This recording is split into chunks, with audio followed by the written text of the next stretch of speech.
हमारे दर्शक कुछ ज्यादा इमोशनल नहीं है। मतलब हमारे दर्शक इतने टची क्यों है? अब चैंपियन ट्रॉफी की स्क्वाड का अनाउंसमेंट होना है, हर दर्शक हर प्रशंसक की यही अपील है कि भैया 2023 वाले ओडीआई वर्ल्ड कप के स्क्वाड को same to same 24-25 champion trophy में चिपका दो, वही स्क्वाड उतार दो, कुछ बदलाव ना करो, कोई नए बंदे की एंट्री ना करो, कोई पुराने बंदे को हटाओ नहीं। मैं कह रहा हूँ अश्विन को कहाँ से लाओगे, वो तो रिटायरमेंट ले चुका है। अरे थोड़ा सा इमोशनल ना हो, थोड़ा सा हाइपोथेटिकल ना हो, काल्पनिक ना सोचो। जो चीजें हम लोग साथ 23 में घटी जरूरी नहीं 25 में भी घटे।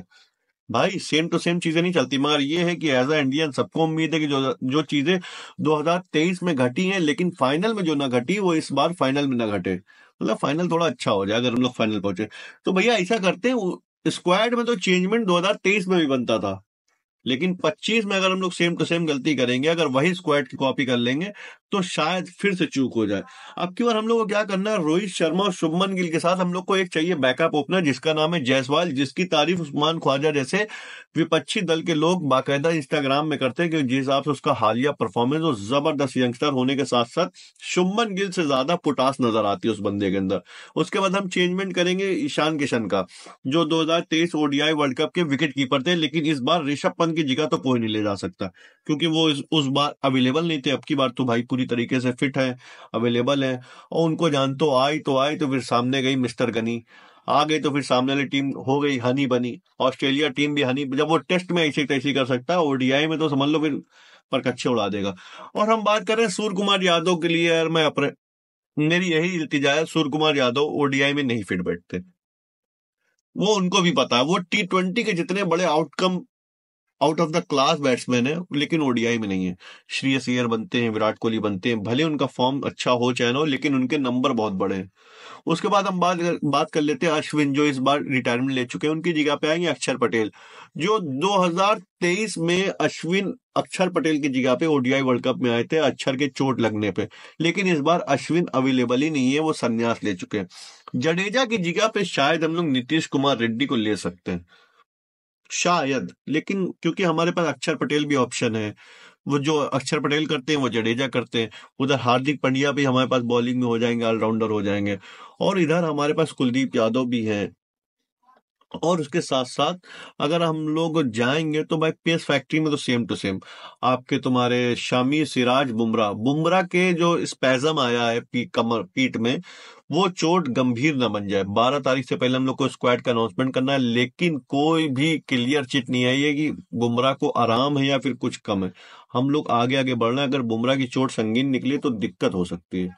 उसके बाद हम बात कर लेते हैं अर्शदीप को, हम लोग को ऐड करना पड़ेगा, बड़ा बॉलर है यार T20 का। और यार वाशिंगटन सुंदर को भी हम लोग स्क्वाड में ले सकते हैं, क्योंकि हमारे पास एक प्रॉपर ऑफ स्पिनर नहीं है, जो किसी ना किसी मैच में हम लोग को कमी खलेगी। वाशिंगटन सुंदर को जडेजा की जगह पे ले सकते हैं, या फिर वाशिंगटन सुंदर या तो नीतीश कुमार रेड्डी, यहाँ पर थोड़ा बहुत मामला आएगा।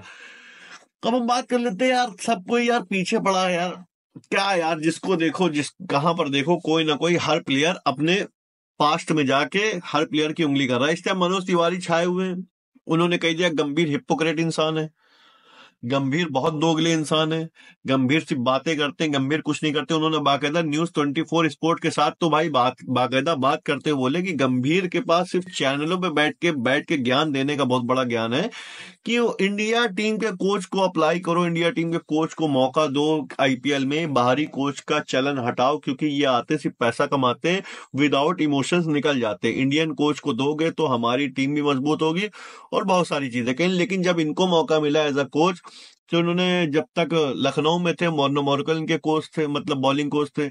जब ये केकेआर में थे, मोर्नो मोर्कल को केकेआर में भी लेके आए। उसके बाद जब ये टीम इंडिया के बने तो मोर्नो मोर्कल इनके बॉलिंग कोच थे, टेन दस्तौतिक जो इनके फील्डिंग कोच थे, और अभिषेक नायर जो इनके बैटिंग कोच हैं।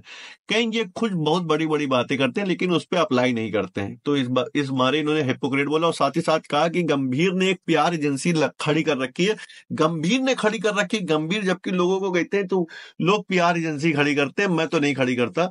तो उन्होंने जब क्लेम किया तो सीधे समझ में आए कि केकेआर का जब भी नाम लो तो हम लोग को सिर्फ एक ही नाम दिमाग में आता है, गंभीर गंभीर, जो फैंस नहीं जानते।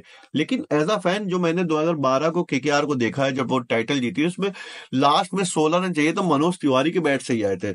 उस टूर्नामेंट में मनोज तिवारी बहुत जबरदस्त खेले थे और रॉबिन उथप्पा बहुत जबरदस्त खेले थे। साथ ही साथ हाँ, बिस्ला बहुत जबरदस्त खेले थे।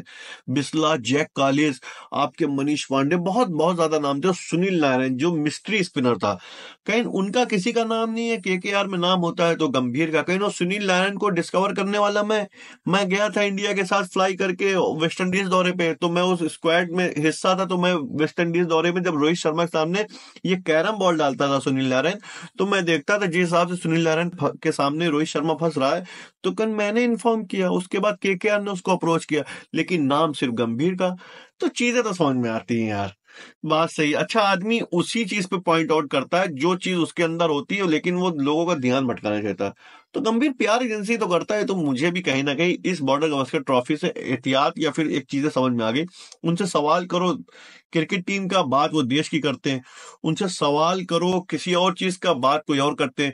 बात आगे रोहित शर्मा की कप्तानी पे, उनको जब तुम चेंज कर सकते हो, वाशिंगटन सुंदर और जडेजा को चेंज करने की बात आई, तो बात आगे की हम चेतेश्वर पुजारा को भी ले जाना चाहते थे, चौथे टेस्ट मैच में आई। समझो यार, वो नैरेटिव एसेंट है।